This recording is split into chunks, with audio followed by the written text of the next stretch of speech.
we're going to talk about slowing down. Most of us spend our days moving quickly from one thing to the next. We have a full schedule, we have family lives, we have volunteer commitments, we have church responsibilities, community services, and even relationship connections. And we're working hard to give our best in each one of these areas. We get so busy and so preoccupied with what comes next that we forget to experience what's happening now. When was the last time that you stepped outside just to take in a deep breath and look at your surroundings? Slowing down is one way that we honor our limits and we honor the fact that God is found in the present moment. We live in a world of our jobs that are a constant demand on us, and our lives are just surrounded with, if you don't make out a schedule, somebody is going to make a schedule for you. In fact, they're going to put things in your schedule. But in Matthew chapter 26, verses 36 through 46, Jesus came to the garden to pray. He asked his disciples to sit with him while he went and prayed.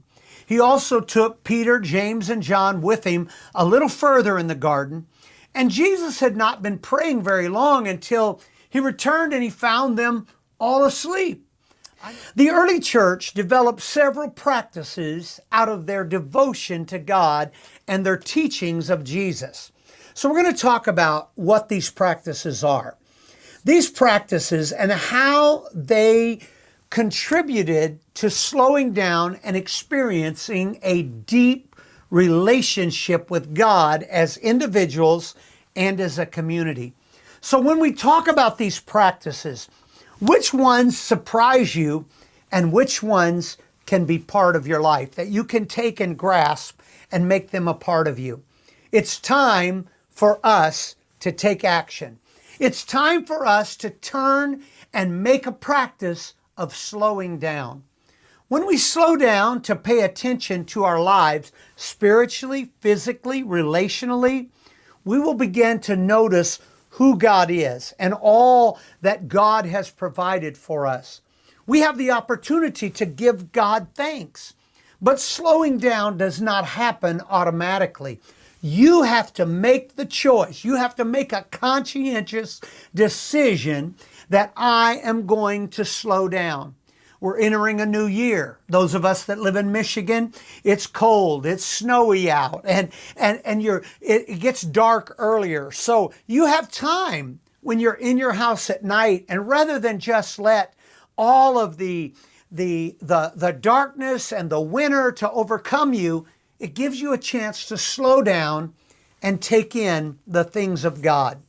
Maybe it's during your day that you slow down. Maybe schedule in your calendar an extra 15 minutes where you write it down. I know for me, I have to write everything in my calendar so I don't forget things. So I don't forget to show up at a meeting or an appointment.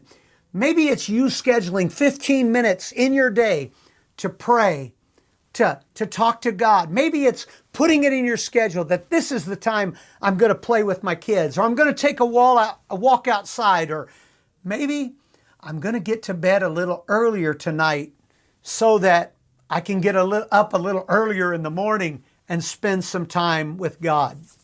Maybe you're going to speak a little slowly in your conversations and enjoy time with friends. Maybe chew your food a little slower. Maybe sit longer at the table after a meal. And lastly, make sure you get enough sleep. If you're not sleeping enough, you're going to be tired. It's going to take away from your time with God and your time with one another.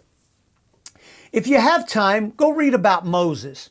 Moses, talk about slowing down. Moses spent 40 years, days and nights, 40 days and nights on a mountaintop with God twice. Took 40 days. You can read that in Exodus 24, Exodus 33 and 34, and you'll see what it means to really slow down. You got to take time during this season of prayer to slow down and make time for God, make time for your family, and make time for yourself. This has been the Downtown Church Daily Devotional for the month of January. God bless you and have a great day.